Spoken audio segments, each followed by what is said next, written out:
My name is Ayatollah Farid al-Nouri, and for 4 decades I sat inside the highest religious councils in Iran, shaping the future of Islamic law in my nation.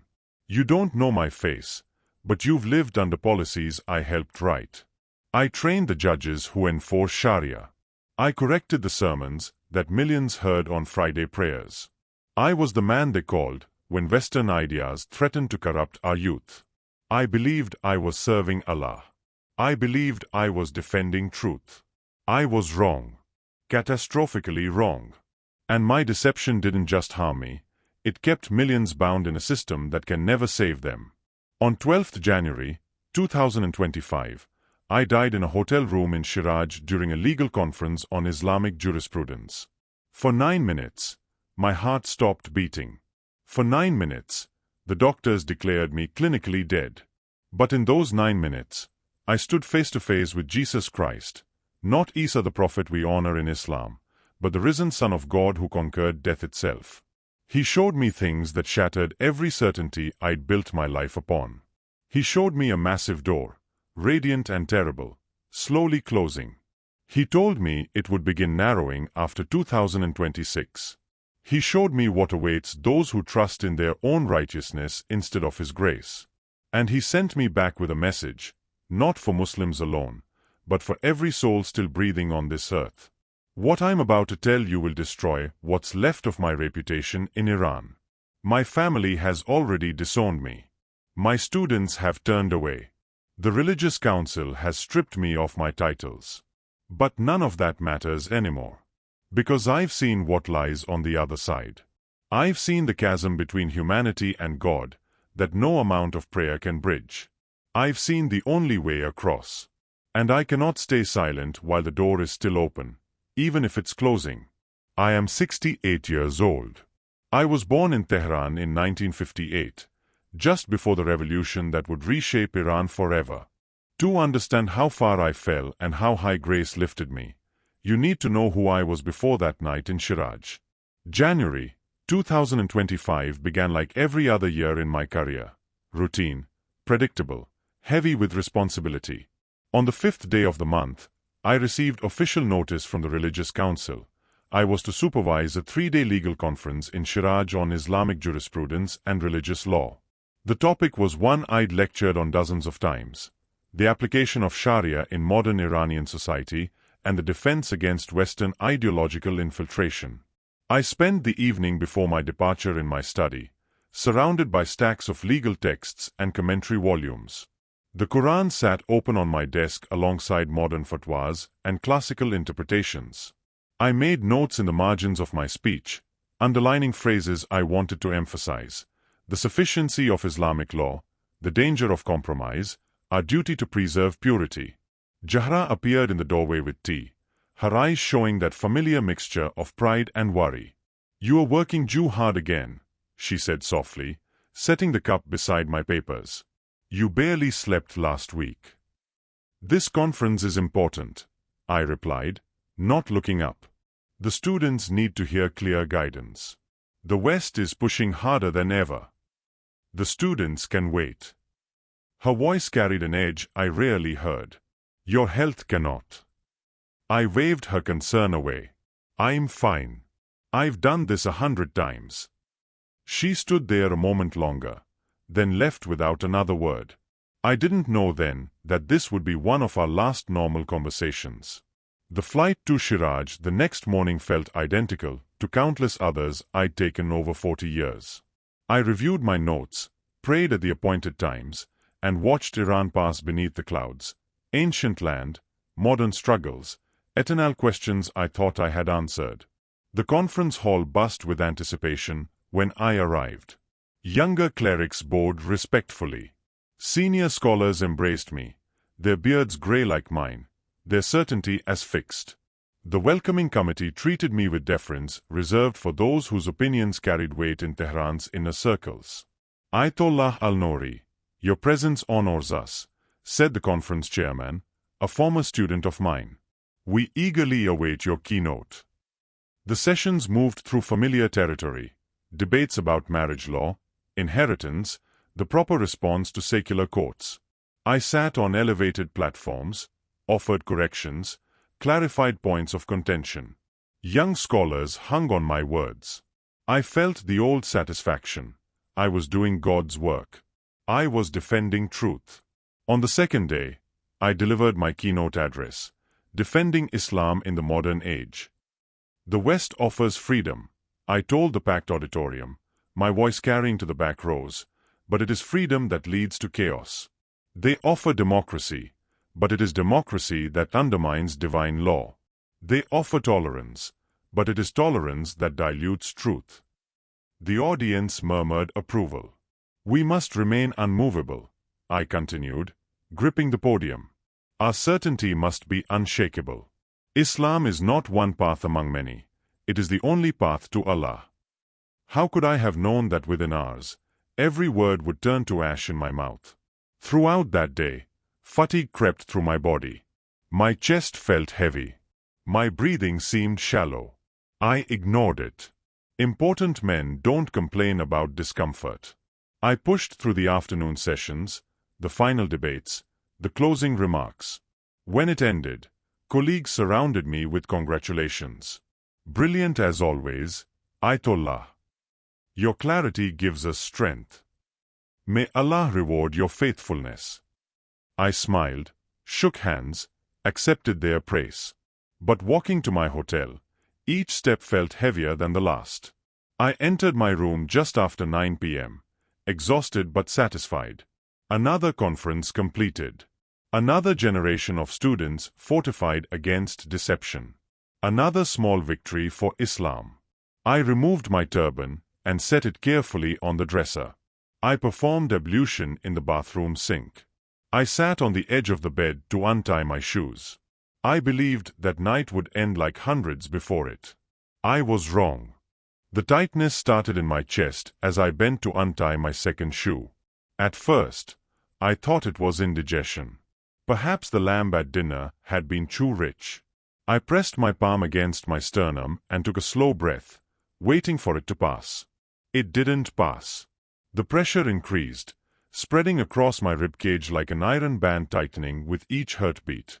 My breathing became shallow, labored. Sweat broke out on my forehead despite the cool air conditioning. I tried to stand, to reach the phone, to call the front desk, to do something, but my legs wouldn't obey. The room tilted violently to the left. The walls seemed to bend inward. Help, I tried to say, but the word came out as barely a whisper. My vision narrowed to a tunnel. The lamp on the nightstand rushed toward me, or I toward it, as I collapsed. The crash of glass and ceramic seemed to come from very far away. Darkness flooded in from the edges, swallowing the hotel room, swallowing the light, swallowing everything. Then silence. Complete, absolute silence. And in that silence, awareness returned, but different. Changed. I was floating. Not dreaming. Not imagining. Floating. I looked down and saw my own body crumpled on the carpet beside the bed, one arm stretched toward the overturned lamp, my turban rolled against the wall. Blood trickled from a cut on my temple, where I'd struck the nightstand. My face looked gray. My chest wasn't moving. That's me, I thought with strange calmness. I should be concerned. But I felt nothing. No pain, no fear, only a detached curiosity, as if I were observing a stranger. The hotel room door burst open. A young man in a housekeeping uniform froze in the doorway, eyes wide with shock. He shouted something in Farsi I could hear, but not quite process. Within seconds, 2 more staff members rushed in. One dropped to his knees beside my body, placing fingers against my neck, searching for a pulse. "Call emergency services," he yelled. "Now." The other man pulled out his phone with shaking hands. The first began chest compressions, his hands pumping rhythmically against my sternum. I watched, fascinated and remote, as my body jerked with each compression. Push, push, push. Breathe. Push, push, push. "Come on," the man muttered. "Come on, sir. Stay with us." But I wasn't with them anymore. I was above them, rising steadily toward the ceiling. The ceiling passed through me like mist. One moment it was solid plaster overhead. The next, I moved through it as though it didn't exist. The hotel room fell away beneath me. I saw the hallway, the other rooms, the roof, all becoming transparent, immaterial. The building itself faded into a blueprint of light, and then disappeared entirely. Shiraz spread below me, a carpet of glowing streets and darkened buildings. Then even the city dissolved into darkness. I entered a space unlike anything I'd ever known, darker than the deepest night, yet somehow not empty. It felt alive with motion, with presence, with purpose. Not frightening. Transitional. Like passing through a doorway between worlds. In that vast darkness, a point of light appeared in the distance. Not harsh or blinding. Warm. Living.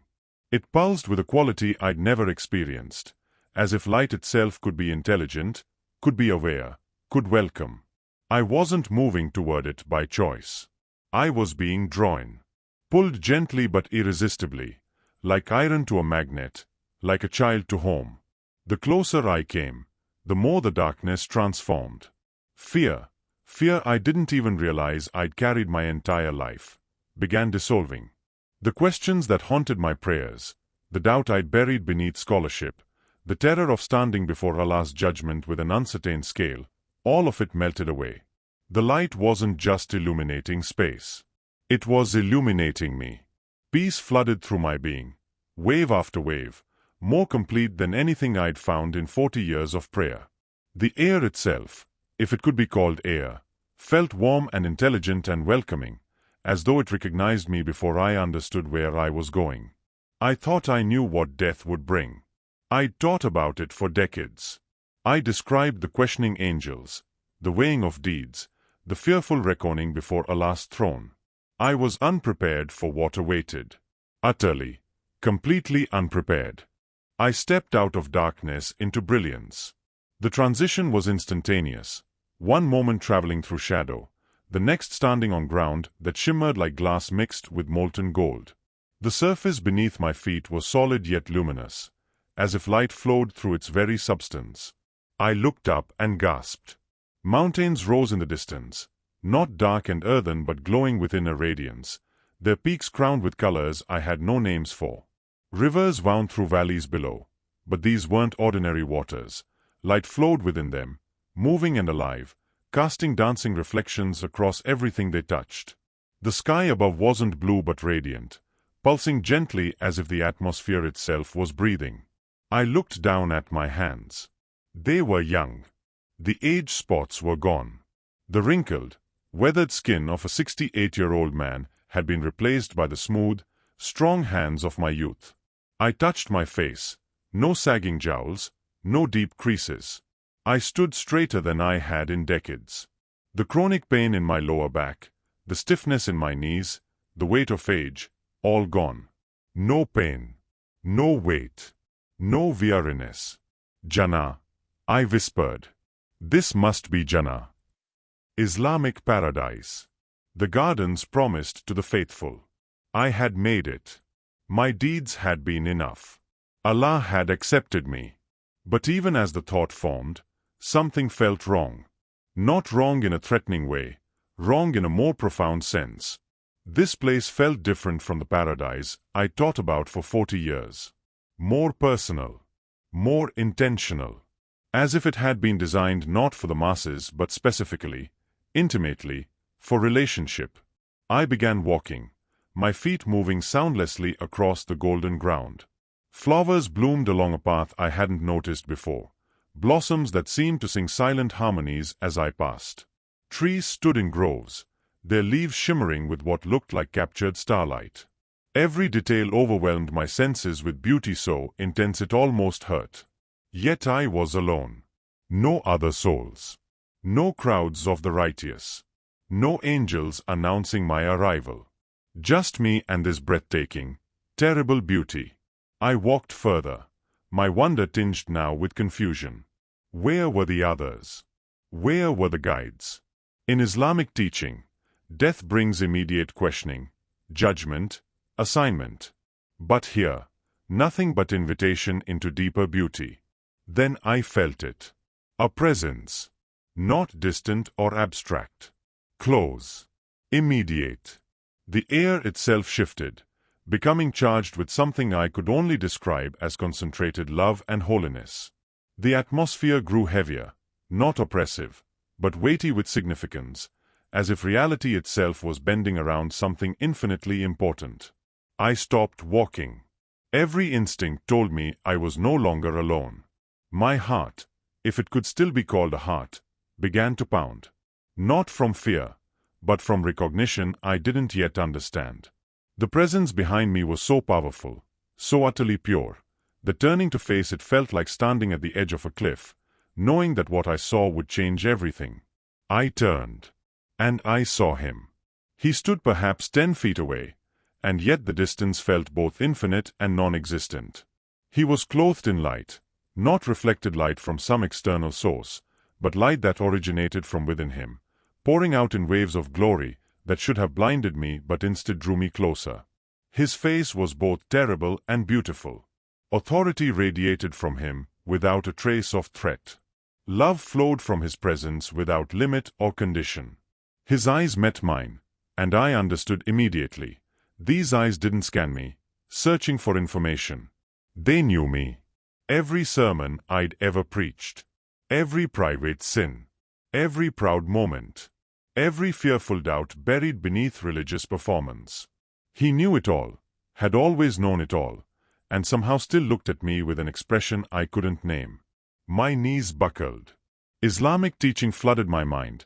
Isa ibn Maryam, Jesus son of Mary, prophet and messenger, honored but human, dead and gone, awaiting resurrection like all prophets. But the being before me was not dead, was not merely human, was not simply a prophet. Isa. I whispered, using the Arabic name because it was all I knew. But even as the word left my lips, my heart, my deepest, most honest self, recognized something my theology had no category for. This wasn't a prophet standing before me. This was Jesus Christ. Not as Islam taught. As he actually is. Living. Reigning. Divine. Everything I believed was about to be tested by everything that is true. He spoke, and his voice carried the weight of eternity wrapped in gentleness. Sharid, you searched for God through duty, but you missed him through relationship. The words struck me like lightning. Not harsh. Not condemning.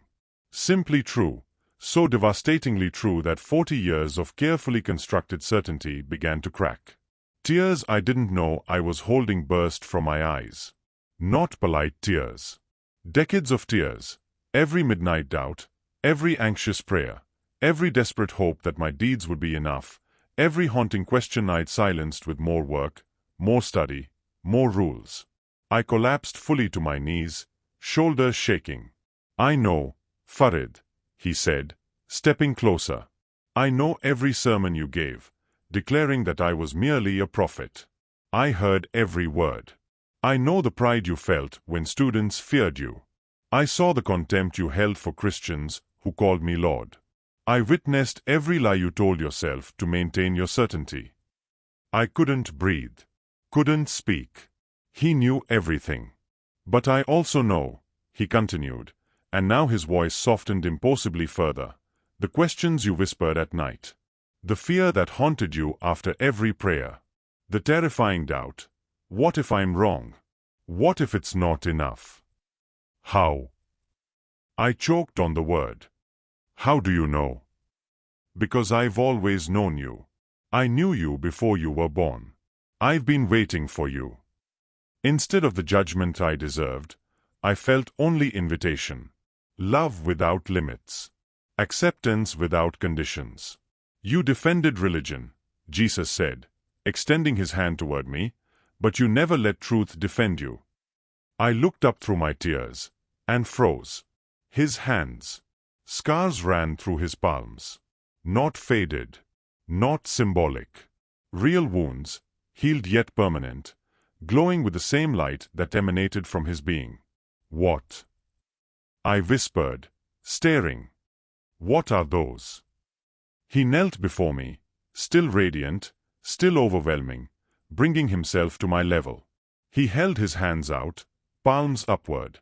These, he said quietly, are where I carried your sins, Sharid. Not your prayers. Not your rituals. Not your scholarship or your reputation. Your failures. Your pride. Your hatred of my followers. Your rejection of me. But I never. The protest died in my throat. You rejected me every time you taught that I was only a prophet. Every time you reduced me to a created being. Every time you declared that salvation comes through Islam's 5 pillars instead of through my sacrifice. The words should have destroyed me. But somehow, impossibly, they felt like rescue. I don't understand, I said, my voice breaking. I prayed 5 times daily. I fasted during Ramadan. I gave alms to the poor. I made pilgrimage to Mecca. I devoted my entire life to earning what I freely give. Silence. Farid. Perfection cannot be achieved by imperfect people. Righteousness cannot be built by broken hands. You try to climb to heaven on a ladder of good works, but the ladder was always too short. Then what was the point? Desperation crept into my voice. What was the point of everything I did? The law, whether Islamic or Jewish, was never meant to save you. It was meant to show you that you need saving. He paused, letting the words settle. Muhammad could point toward God, but he couldn't bridge the gap to God. No prophet could. Only God himself could cross that divide. But Islam teaches. Islam teaches partial truth wrapped in fatal incompleteness. His tone carried no mockery, only sorrow. Yes, there is one God. Yes, he deserves worship. Yes, righteousness matters. But Islam cannot answer the question that haunts every honest Muslim. How can a holy God accept unholy people? I stared at him, my entire theological foundation crumbling. You taught that I died but didn't rise. Jesus continued. You taught that my followers corrupted my message. You taught that grace is unnecessary because works are sufficient. He leaned closer. But here I stand, risen, unchanged, offering what you could never earn. Forgiveness not because you deserve it, but because I paid for it. He touched his scarred hand to my chest. I didn't come to give humanity another religion, Farid. I came to give them me. I am not one option among many paths. I am the way itself. The only bridge across the chasm. The only door to the Father. Everything I'd taught. Everything I'd believed. Everything I'd built my identity upon. It all collapsed in that moment. And somehow, in the rubble, I felt more free than I ever had standing in certainty. What do I do? I whispered. Jesus smiled. Stop trying to save yourself. And let me show you what I already did.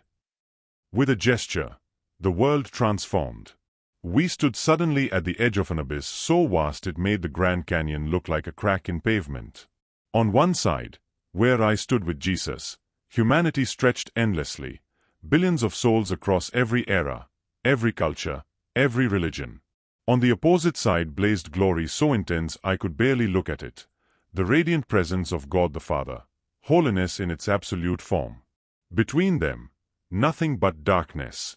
A chasm of separation that swallowed light itself. I watched, horrified, as people tried to cross.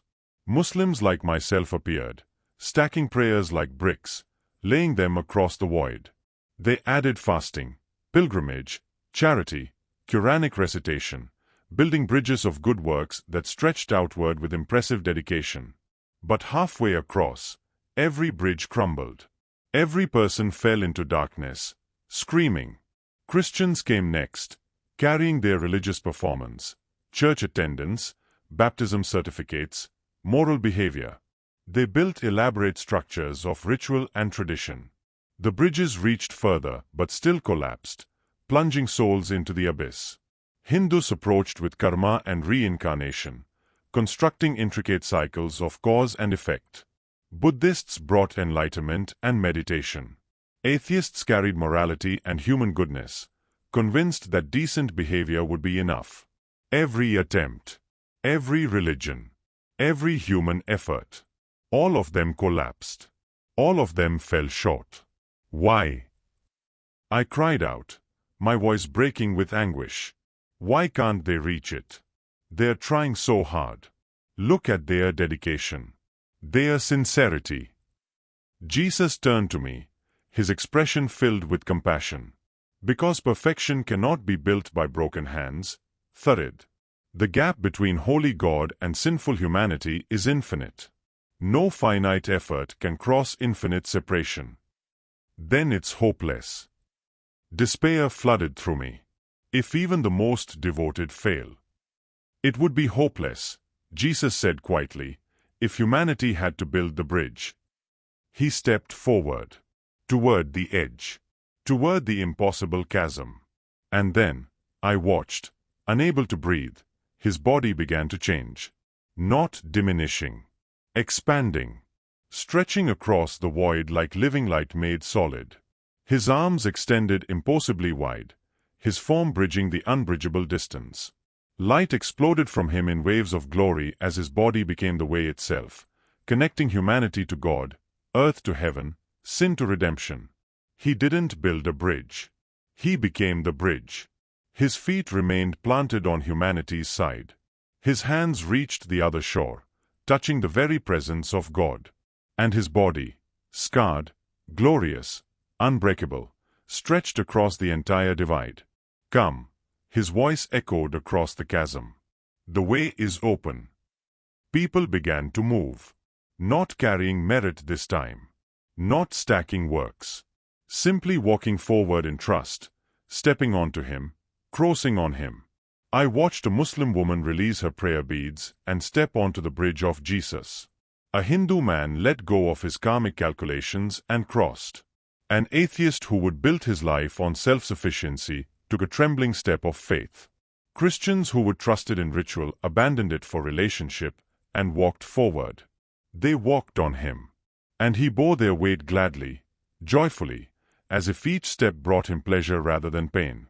This, Jesus said, his voice somehow beside me though his body spanned eternity, is grace. Understanding flooded through me like dawn breaking over mountains. I am the way, he said, and the words resonated with authority that shook creation. The truth. The life.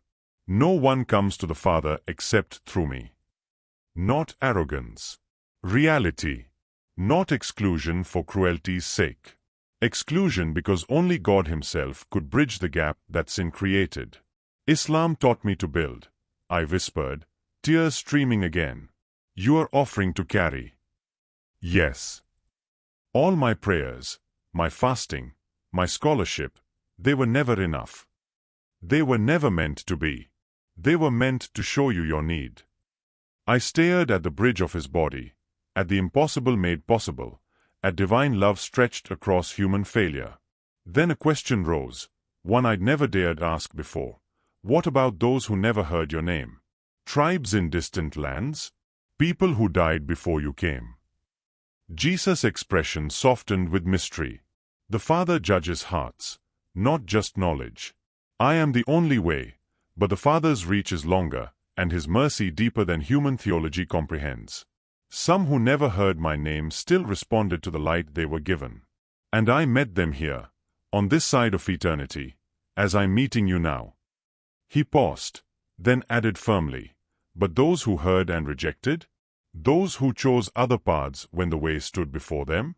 They chose to fall rather than to cross. The bridge remained, glowing with invitation. Humanity still crossing. Some accepting. Some refusing. And Jesus, eternal and unchanging, bearing the weight of all who would trust him. Now you understand, he said. Now show them. The bridge faded, and suddenly we stood before something that made my spirit tremble. A door. But not any door I could have imagined. It towered above us, taller than the mountains I'd seen earlier, wider than cities, constructed of what looked like crystal fused with living fire. Light poured through its frame, not the warm, welcoming light I'd experienced before, but something more urgent, more insistent. It stood open. But even as I watched, even as I stared in awe, I could see it moving. Slowly. Almost imperceptibly. But undeniably. Closing. "What is this?" I asked, my voice barely a whisper. Jesus' expression changed. The joy I'd seen moments before remained, but now mixed with something else. Urgency, sorrow, determination. "This is the door of mercy," he said. "Through this door, my spirit moves freely in the earth. Hearts respond easily to truth. Conviction cuts through deception like light through darkness. People hear and understand. The supernatural breaks into the natural without resistance." I watched the door, mesmerized by its slow, steady movement. "But it's closing." "Yes." His voice carried weight that pressed against my chest. "It will begin narrowing after 2026. "What happens then?" "The door doesn't close completely. Salvation remains possible until I return. But access becomes harder. Hearts grow colder. Deception multiplies. What once pierced through easily will bounce off hardened minds." He gestured, and the scene around us transformed into vision. I saw the earth from above, nations trembling, borders shifting, political systems fracturing. Not immediate apocalypse, but slow unraveling. Chaos wrapped in the appearance of progress. Cities divided against themselves. Neighbor against neighbor. Truth called lies, lies called truth. I saw believers, real followers of Jesus, pressured from every side. Not mass martyrdom, but steady marginalization. Losing jobs for their convictions. Separated from families. Mocked in public squares and digital spaces. Truth itself became contraband.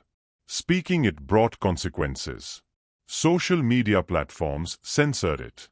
Governments regulated it. Institutions punished it. But worse than persecution was confusion. I saw the rise of counterfeits so convincing they deceived even the sincere. False prophets with genuine seeming power. Deceptive movements wearing Christian language while teaching demonic doctrine. Technology creating illusions indistinguishable from reality. A world drowning in information, yet starving for truth. Everyone talking. No one listening. Constant noise. Deepening deafness. After 2026, Jesus said, his voice cutting through the vision, the window for mass awakening narrows dramatically. Individuals can still be saved. My grace never runs out. But the ease of this moment, this season of widespread hunger for truth, will pass. The door continued its slow, inexorable movement inward. "The world doesn't know," he continued. "They think tomorrow will be like today. They assume time is infinite and mercy is guaranteed. They procrastinate with eternity." He turned to me fully. "You must go back." The words struck like thunder. Go back. I stared at him. "But I'm dead." My heart stopped. "And even if I return, I'm ruined in Iran. The moment I speak this truth, I lose everything." "Yes." "My position, my reputation, my family's respect." "Yes." "I'll be called a traitor. Deceived. Mentally ill." "Yes." Jesus stepped closer, his eyes boring into mine. "You'll lose everything you spent 70 years building. And you'll gain everything that actually matters." "I don't understand." "You are going back not as a scholar, not as an Ayatollah, not as a respected authority." He paused. "As a witness." "A witness to what?" "To this." He gestured at the narrowing door. "To the bridge. To the urgency. To the choice that still remains but won't remain forever." I looked at the door again, at its slow but certain closing. "How much time?" "Enough. But not unlimited. 2026 marks the turning. After that, what is whispered easily will have to be shouted. What is believed readily will require miracles to convince. The harvest is ready now. Soon, the field will harden. The choice crystallized before me: remain here in this paradise of overwhelming peace, or return to earth with a message that would cost me everything. Heaven's comfort now, or earth's mission with heaven's reward later. I thought of Jahra, my sons, my grandchildren, my students, the millions in Iran who would never heard this truth. The door still open, for now, but moving. I looked at Jesus, at the scars in his hands, at the love that sacrificed everything for people who rejected him. I'll go, I said. He smiled, and the joy in that smile was worth more than every accolade I'd ever received. Then let me show you what's waiting when you return. Pain exploded through me like fire. My lungs burned as if I'd inhaled molten metal. My chest convulsed violently. Every nerve in my body screamed in protest as spirit crashed back into flesh. The peace, the light, the presence of Jesus, all of it ripped away in an instant, replaced by the brutal reality of mortality. I gasped. Air rushed into my lungs with a sound like tearing fabric. He's back, someone shouted. He's breathing. He's back. Fluorescent lights blinded me. Faces swam in and out of focus. Hands pressed against my chest, my neck, my wrist. Voices overlapped in urgent Farsi, medical terms I couldn't process, instructions I couldn't follow. Ayatollah al-Nouri, can you hear me? I tried to speak, but only a groan emerged. Don't try to talk. You were in an ambulance. You had a cardiac event. We are taking you to the hospital. 9 minutes, they told me later. 9 minutes without a heartbeat. 9 minutes clinically dead, while doctors shocked my chest and pumped medications into my veins. But those 9 minutes had contained eternity. The hospital became a blur of tests and monitoring. EKGs traced my restored heartbeat. Blood work searched for damage. Doctors conferred in hushed tones outside my room, confused by my recovery. I should have had brain damage, organ failure, something. Instead, I was whole.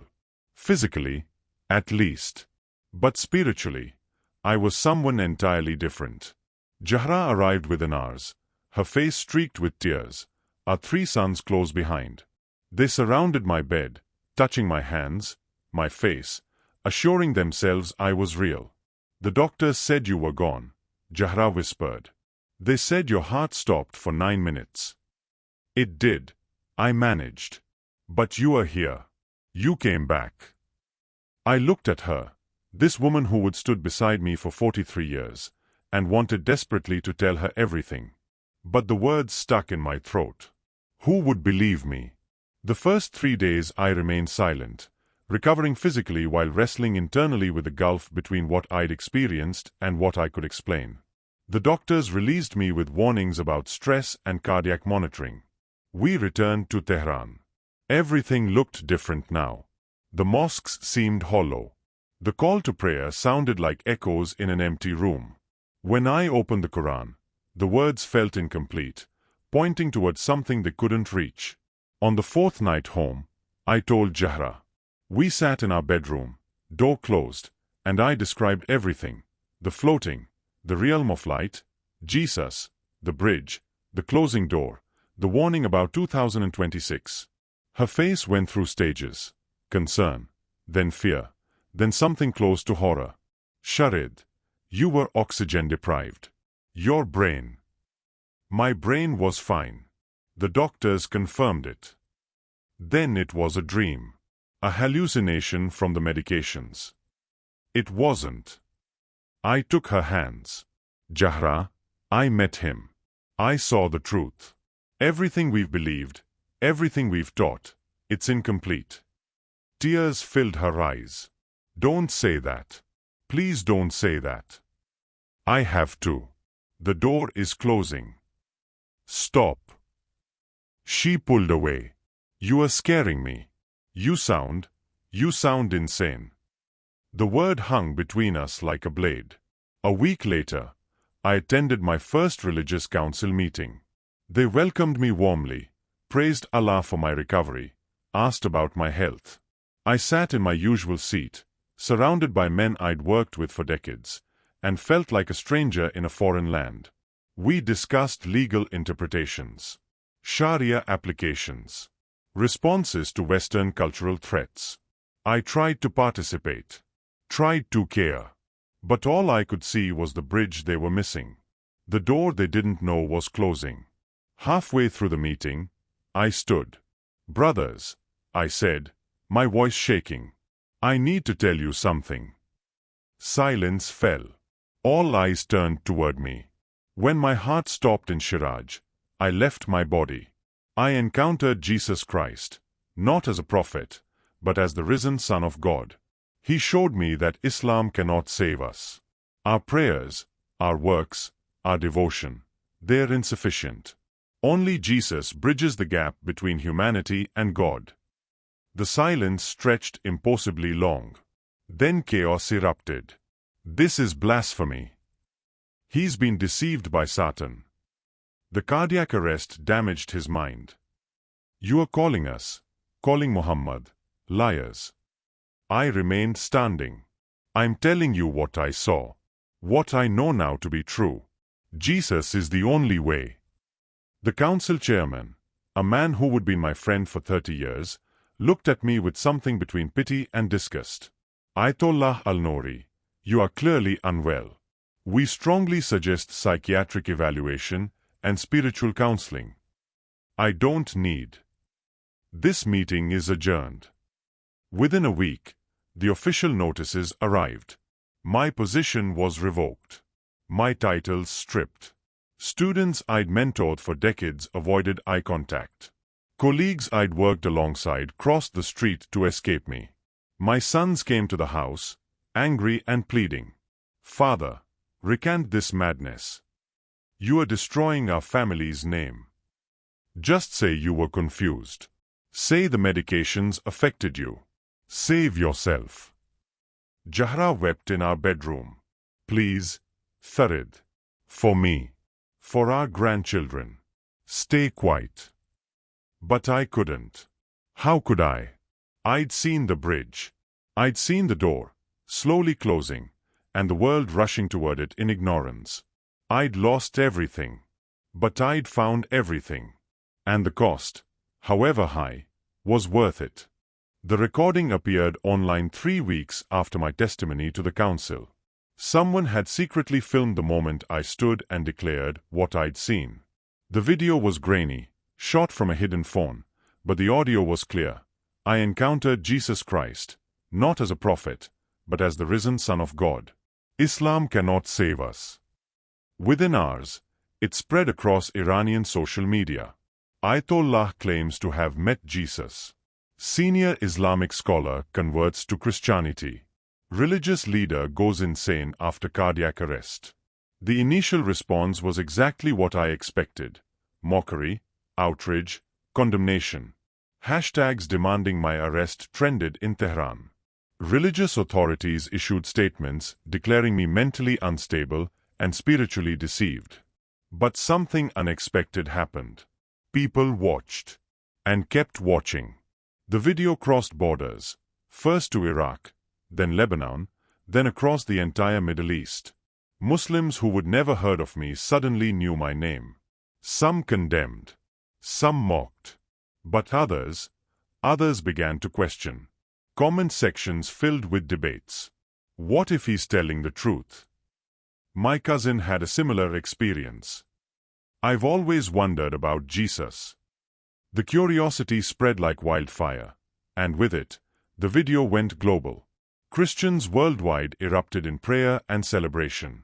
Ministries shared the testimony. Prayer networks mobilized. Suddenly, an obscure Iranian Ayatollah became a viral sensation, not for scholarship, but for a 9-minute encounter with the living Christ. Interview requests flooded in. Most I declined, but some I accepted, knowing the risk. "Tell us what you saw," they asked. And I did. Again and again. In Farsi, translated to Arabic, English, Urdu. Jesus is real. Grace is real. And 2026 marks a turning point. The door of mercy that stands open now will begin narrowing. The window for easy access to truth is closing. The threats came quickly.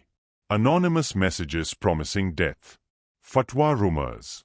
Warnings from former colleagues that my life was in danger. But protection came from unexpected places. Officials who couldn't publicly support me quietly ensured my safety. Christians I'd never met organized prayer vigils. Former students, conflicted and curious, reached out in secret. International media picked up the story. Religious debates erupted on television programs. Scholars analyzed my testimony. Skeptics dismissed it. Believers celebrated it.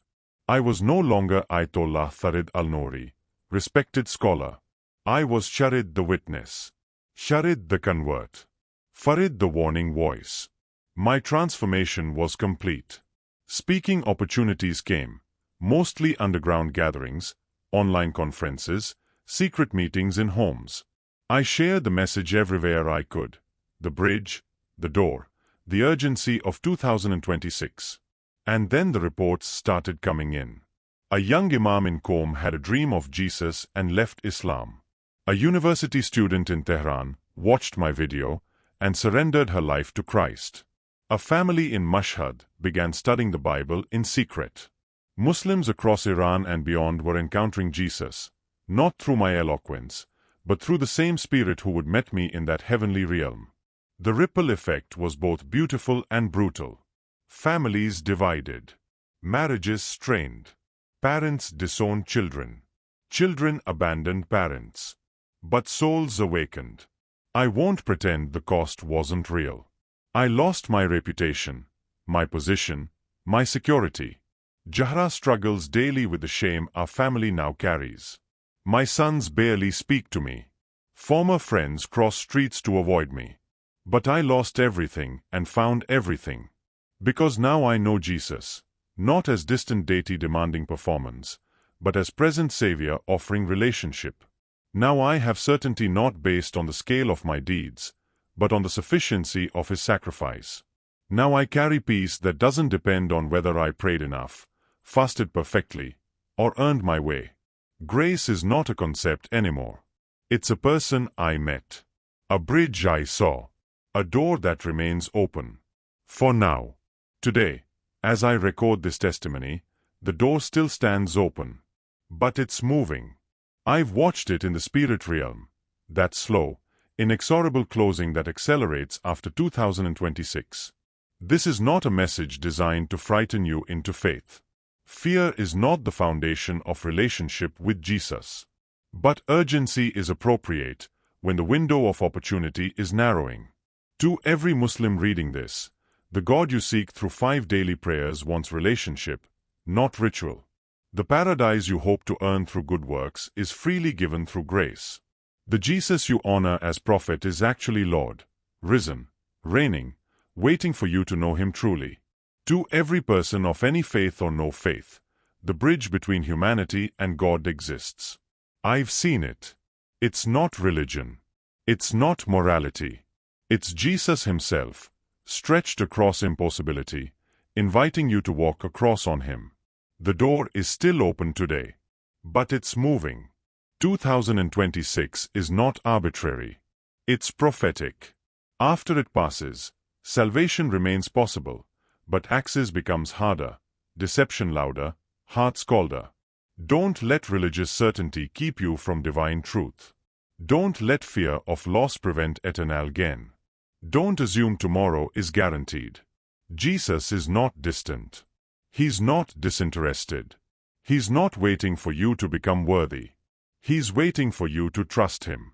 I kneel now in my small apartment in Tehran, stripped of titles, abandoned by peers, rejected by family. But I'm not praying toward Mecca. I'm not reciting memorized prayers. I'm talking to Jesus. In relationship, not ritual. And He's here. Just as real as He was in that heavenly realm. The door remains open today. But for how much longer?